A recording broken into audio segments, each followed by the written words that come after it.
In the summer of 1943, amid the German occupation of France, an isolated Luftwaffe base buzzed with activity shortly past 2:00 p.m.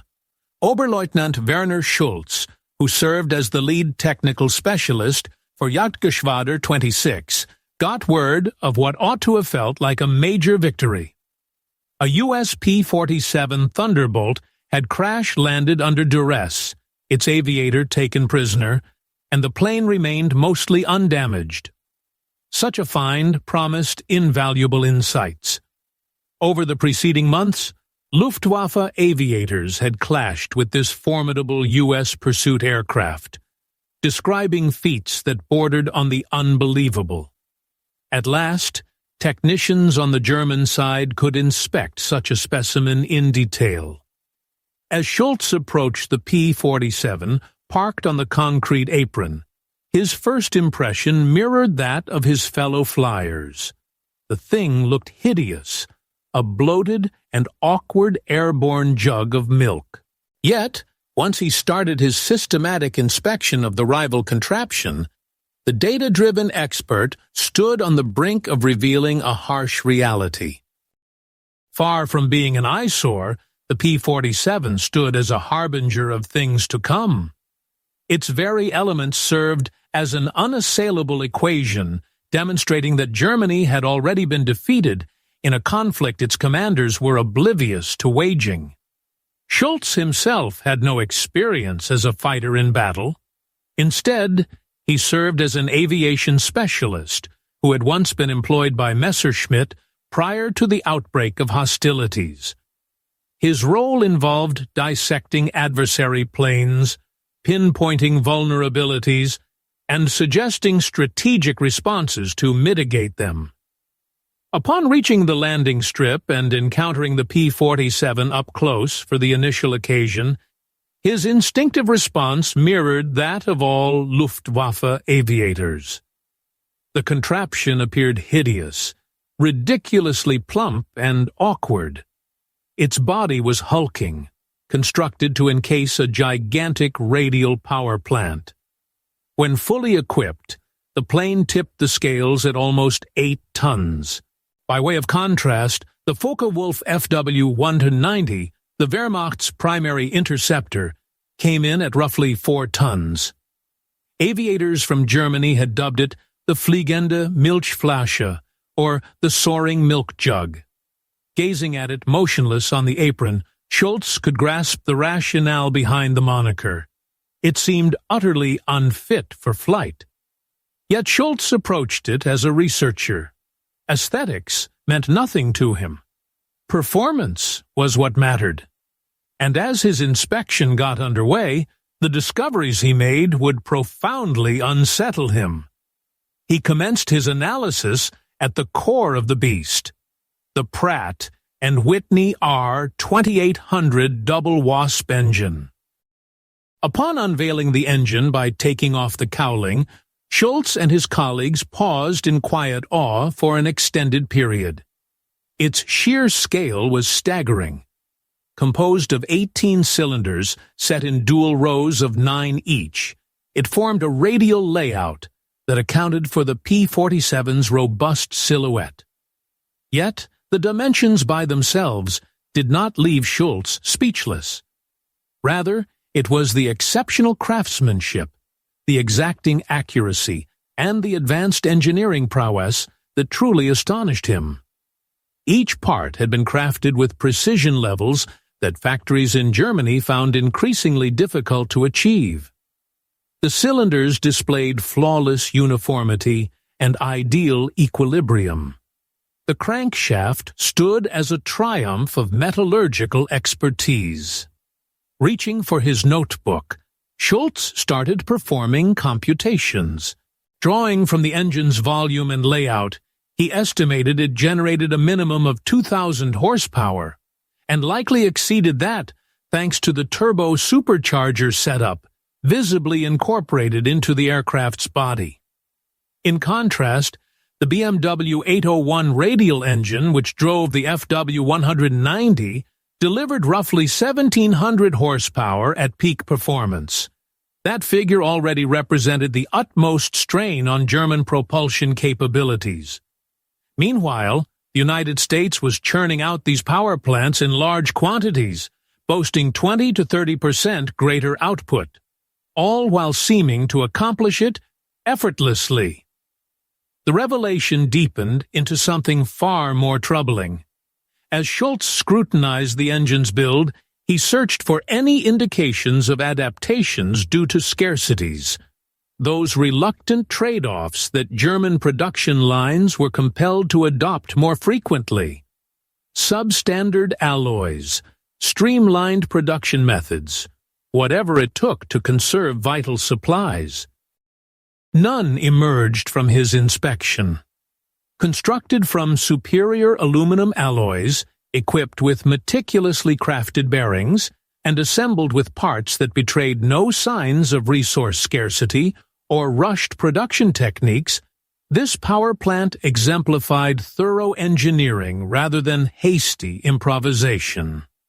Among Schultz's team was a seasoned mechanic, long familiar with the intricacies of Luftwaffe planes, who directed his gaze toward the engine's cylinders.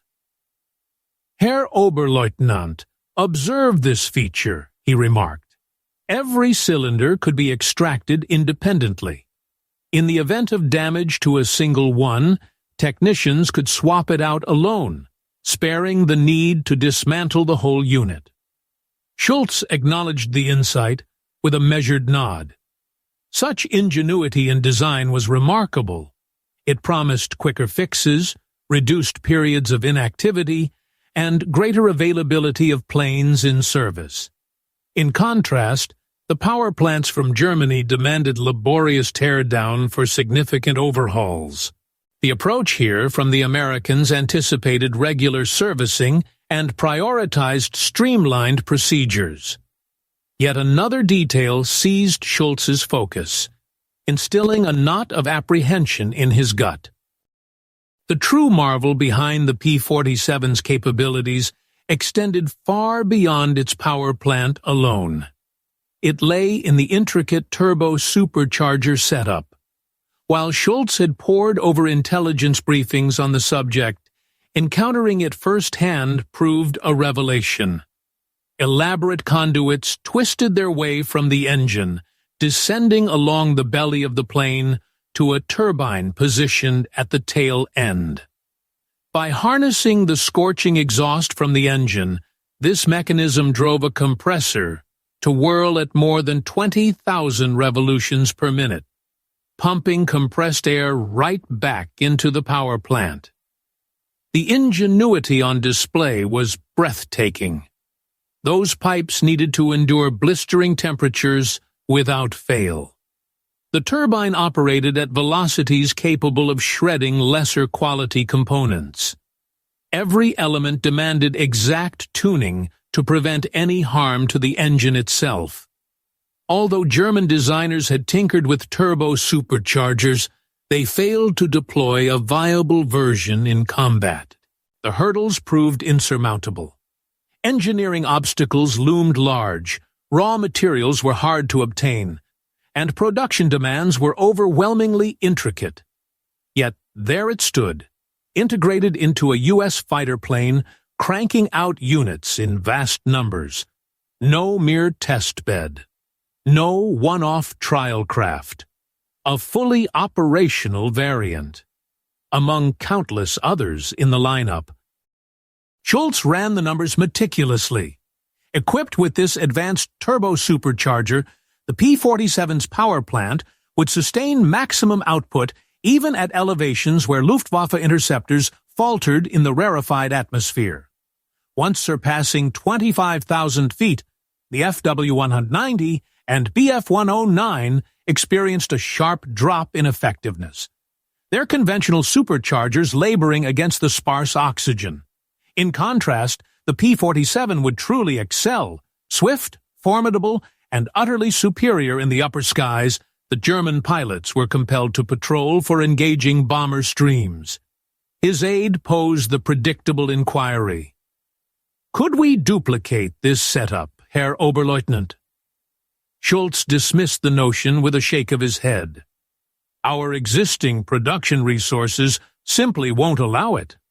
Such a mechanism demands exacting craftsmanship, premium steel composites, and countless hours from expert workers. Even churning out standard planes is proving a challenge. Introducing this degree of intricacy? He hesitated. It lies well outside our reach. The discovery hit like a blow. The United States had gone beyond crafting a superior aircraft. They had engineered one that embodied an advanced degree of manufacturing prowess beyond Germany's reach. Having scrutinized the power plant, Schultz shifted his focus to the plane's body. The revelations there proved just as alarming. This P-47 bore extensive signs of combat harm. Explosive rounds from cannons had ripped into parts of the body. Bursts from machine guns had peppered the wings. Despite all that, the plane had returned to base and executed a steady touchdown. Schultz studied the injury marks closely. There were several strikes from 20mm cannons, impacts that would normally dismantle a Luftwaffe machine. Yet the P-47's framework had withstood them. Its thick aluminum outer layer, sturdy inner skeleton, and backup flight mechanisms together ensured remarkable resilience. He consulted incident logs from German Air Force squadrons. Over and over, aviators described unleashing barrages of cannon rounds at P-47s, only to stare in astonishment as the U.S. planes pressed on through the sky. The explanation stood clear. The P-47 Thunderbolt stood out as a fortress in the air, constructed to endure relentless battering. In stark contrast to the German aircraft, which prioritized lightweight construction and nimble handling, this American fighter prioritized resilience, allowing it to sustain heavy damage and remain airborne. Its pilot's compartment featured robust protective plating, with dense steel sheets shielding from various directions. The forward canopy consisted of reinforced bulletproof material that was substantially more substantial than the versions found in BF-109s or FW-190s. Yet the true standout protection came from the R-2800 radial power plant, which acted as an enormous barrier against enemy fire. Diverging from the liquid-cooled, straight-line motors in those German machines, with their fragile cooling mechanisms, the radial design lacked any such weak points. Even if several of its cylinders were blasted away, the engine would continue to operate without faltering. Records uncovered by Schultz revealed instances where P-47s limped back to their airfields despite having lost numerous cylinders, suffered breaches in their fuel reservoirs, and endured severe hits to their flight controls. Comparable injuries would have doomed any German fighter to a fatal plunge. During the review, one of Schultz's team members pointed out a key insight. The design was excessively robust, incorporating extra mass for toughness that might otherwise have boosted speed or maneuverability. Schultz acknowledged the point with a simple nod. Yet, they possessed the means to bear such burdens. Their engines delivered sufficient thrust to manage the added mass without compromise. Ours fell short in that regard. We were compelled to prioritize lightness above all, given our engine's inability to surmount excess weight. This marked a profound divergence in engineering mindset. German designs pushed the boundaries of feasibility, extracting maximum capability from scarce materials.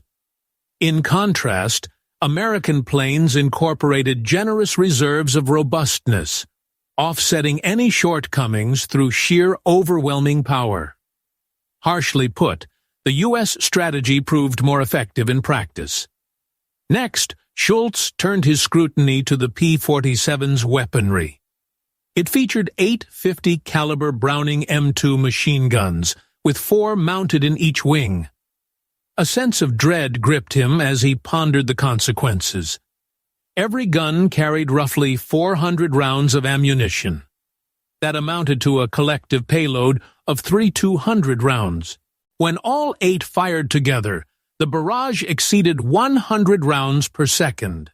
The destructive potential was staggering. Just a single-second volley would deliver 100 hefty projectiles into an enemy. A standard 2-second salvo during an attack run, meanwhile, would unleash 200 rounds. Typically, German fighter planes were equipped with either 2 or 4 machine guns, along with 1 or 2 cannons. Their overall firepower proved inferior, and their ammunition supplies were far more restricted.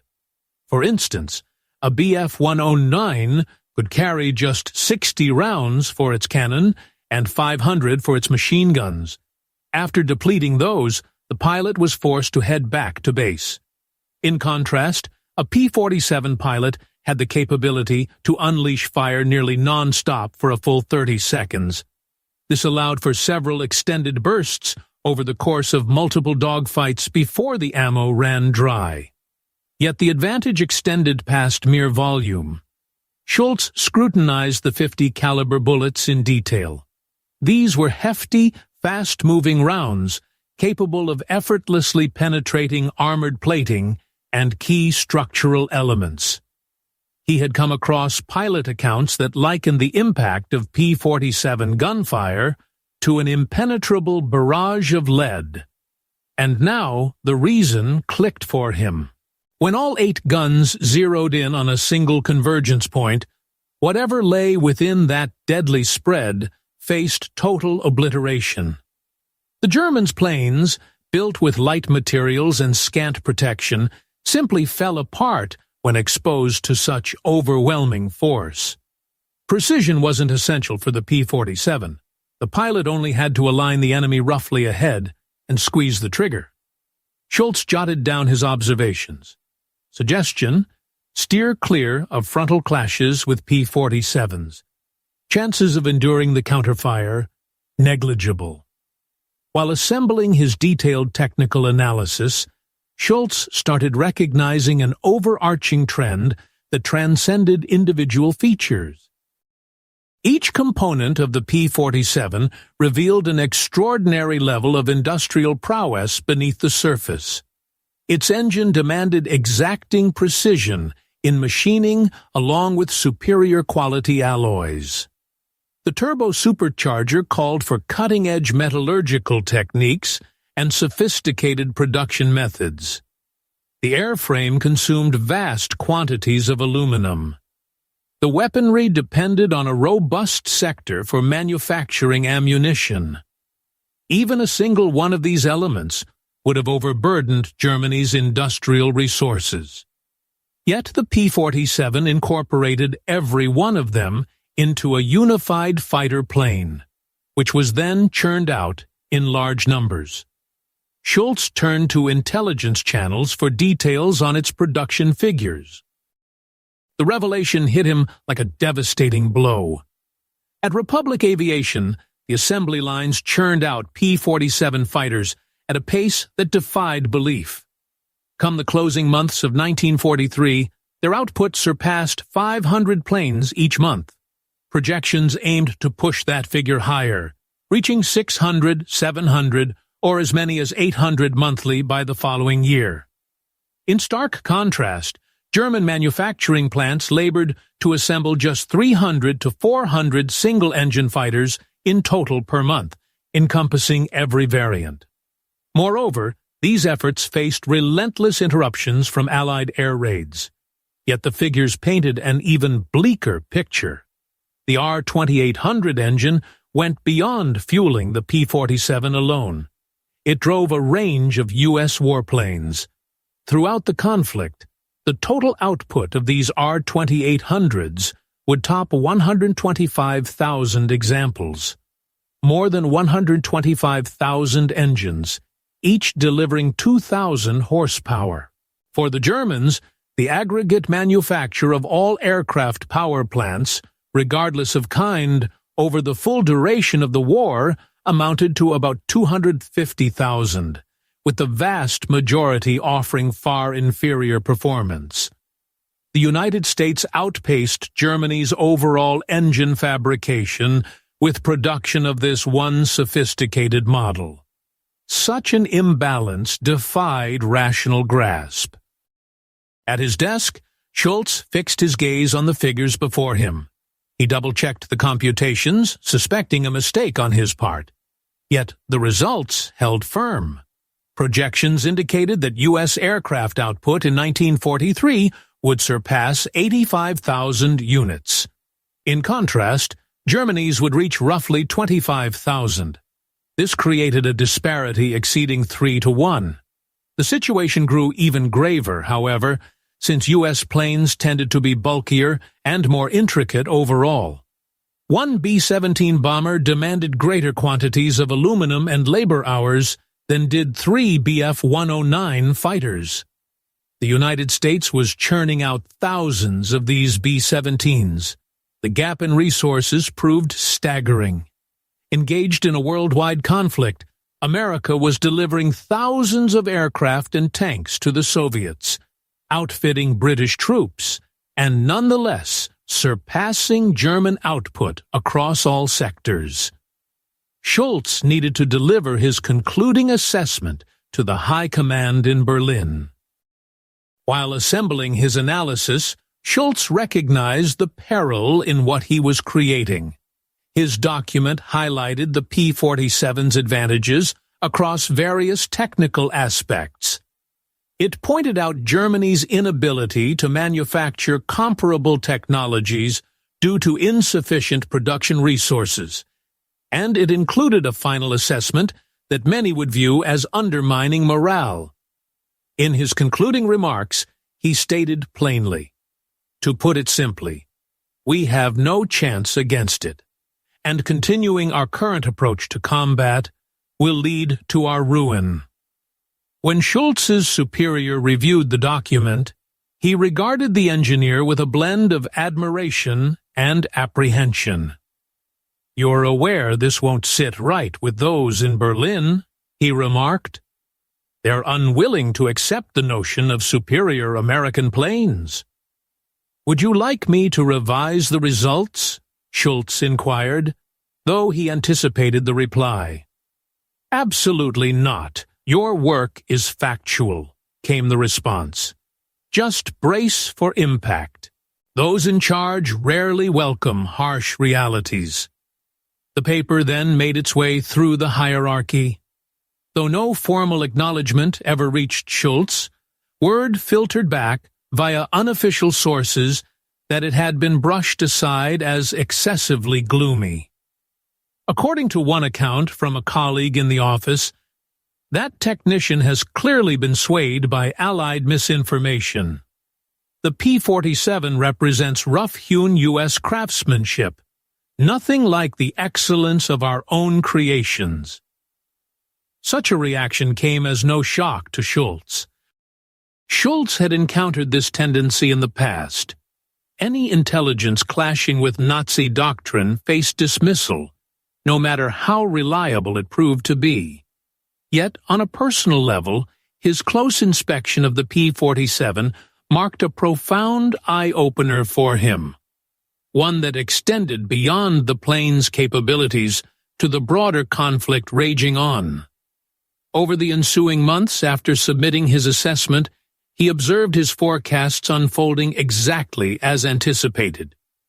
Greater quantities of P-47AS began dominating the skies across Europe. Casualties among German fighters escalated steadily. Seasoned aviators fell in combat, with no newcomers stepping in to fill their roles. Gradually, the strategic advice he had offered, steering clear of battles at high elevations and favoring swift strike-and-fade maneuvers, started to gain traction within the ranks. However, that shift arrived far too late to matter. By overwhelming production volume and superior engineering, the United States had already secured command of the airspace. Turning his attention to additional seized U.S. planes, Schultz found that every example echoed the identical narrative. Advanced alloys, intricate mechanisms, and clear signs of a manufacturing infrastructure functioning on a level beyond Germany's capabilities. He inspected a seized C-47 cargo aircraft. This model represented just one among more than 10,000 units ultimately manufactured. In contrast, the German Air Force's complete roster of transport planes numbered only a few hundred, comprising largely outdated models. He scrutinized a P-51 Stang. This fighter merged the endurance of the P-47 while delivering superior overall capabilities. Its power plant consisted of a Rolls-Royce Merlin engine assembled by Packard, fabricated through a licensing agreement in the United States. Thousands of such engines existed. Each plane he studied only solidified the identical insight. Germany found itself defeated in a contest of production, might against a foe, boasting vast dominance in resources and output. What tormented Schultz above all was the sheer accessibility of this data. The intelligence was there for the taking. Reports from German spies detailed the scale of U.S. manufacturing. Seized gear demonstrated its excellence, yet the High Command dismissed it outright. To be more precise, they acknowledged the facts, but clung to the notion that Teutonic resolve and masterful strategy would triumph over any shortfall in resources. As an engineer by training, Schultz placed his faith in figures, in the precision of math, in the unyielding truths of the material world. And those truths stood out starkly. The Reich found itself overwhelmed by a torrent of U.S. metal. In the post-war era, once output statistics were released from secrecy, it turned out that Schultz's projections had been overly cautious. In reality, he had lowballed the extent of America's output potential. Total American aircraft production from 1940 to 1945. The United States manufactured more than 300,000 airplanes during that era. In contrast, Germany's output reached only about 94,000 machines over the identical time frame. Just the P-47 Thunderbolts numbered over 15,600 from American assembly lines, a figure surpassing the total of Bf-109s and FW-1D-90s that Germany managed to construct together. That very R-2800 power plant, which had filled Schultz with such wonder when he inspected it back in 1943, saw production exceed 125,000 units, crafted not solely by Pratt and Whitney, but also by Ford, Chevrolet, and various other car makers who had shifted entirely to wartime manufacturing. Such a colossal industrial effort, yielding these staggering totals, stood without parallel in the annals of mankind. Facilities once devoted to automobile assembly were refitted to churn out airplane motors. Yards previously constructing merchant vessels now turned to forging carriers for the skies. Yet the achievement extended beyond mere volume. Excellence never wavered. Planes emerging from U.S. plants in the war's closing stages betrayed no erosion in their superior craftsmanship. In stark opposition, German planes began to reveal mounting signs of scarcity in supplies. They resorted to inferior substitutes for materials. Designs grew more basic. Standards slipped as skilled laborers were conscripted into service and supplanted by coerced workers. After the conflict ended, Schultz made it through alive and faced questioning from U.S. specialists in technical intelligence. The interrogators focused intently on the document he had prepared in 1943 about the P-47. From inspecting a single plane, did you truly determine that Germany was doomed to defeat? One U.S. questioner inquired.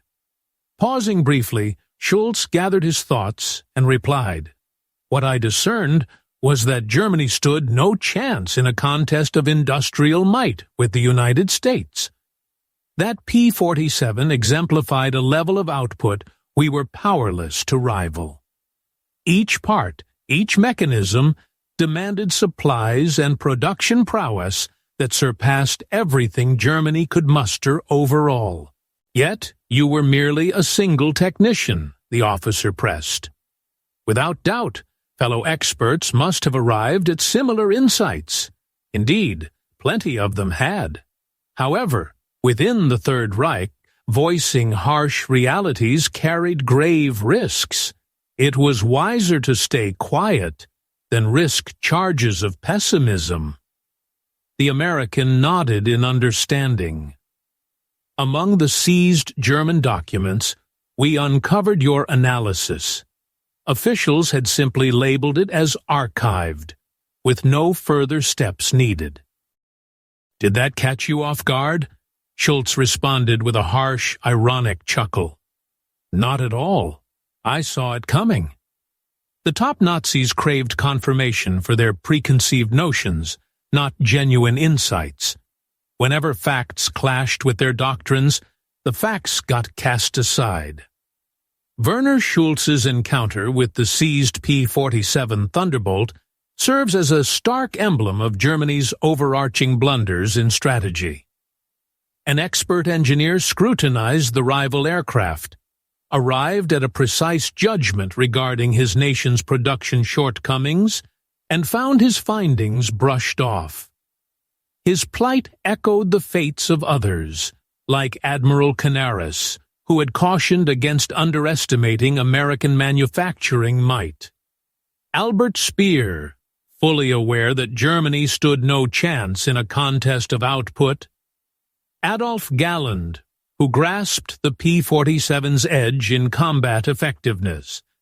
And Sepp Dietrich, convinced the Ardennes push was doomed without sufficient petroleum supplies.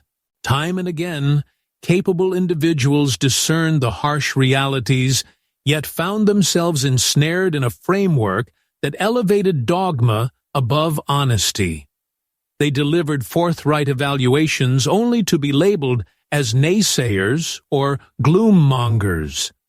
At its foundation, the Nazi order rested on the delusion that Teutonic ethnic and civilizational excellence could surmount any shortfall in resources. That sheer resolve and grit outweighed sheer volume from factories. That blind faith could trump cold numbers. They couldn't have been more mistaken. Individuals such as Schultz recognized the fallacy right away, the instant they confronted the proof. Yet grasping the facts and wielding them to effect change are worlds apart. The analysis Schultz submitted on the P-47 ought to have rung alarm bells across the board. It deserved to spark a thorough overhaul of Germany's wartime stance. Rather, it ended up archived in obscurity, gathering dust. The P-47, meanwhile, emerged as one of the most prolifically built pursuit planes of the Second World War. More than 15,600 of these machines rolled off assembly lines. They obliterated countless German planes in the skies. They provided crucial backing for the assault on the European mainland. They secured the dominance in the air that sealed the fate of the Reich, rendering its downfall unavoidable. Everything traced back to a single engineer who inspected a seized enemy flyer and grasped a harsh truth. His country was already defeated in a conflict it hadn't even recognized as underway. This wasn't a clash of armies or battlefield strategies, but a contest decided by production facilities and raw materials. Victory belonged to whichever power commanded greater supplies of fuel, lightweight metals, durable alloys, and manufacturing might. The United States brimmed with such assets. The Germans lacked them entirely. and no surge of fanatical belief could alter that stark equation of numbers.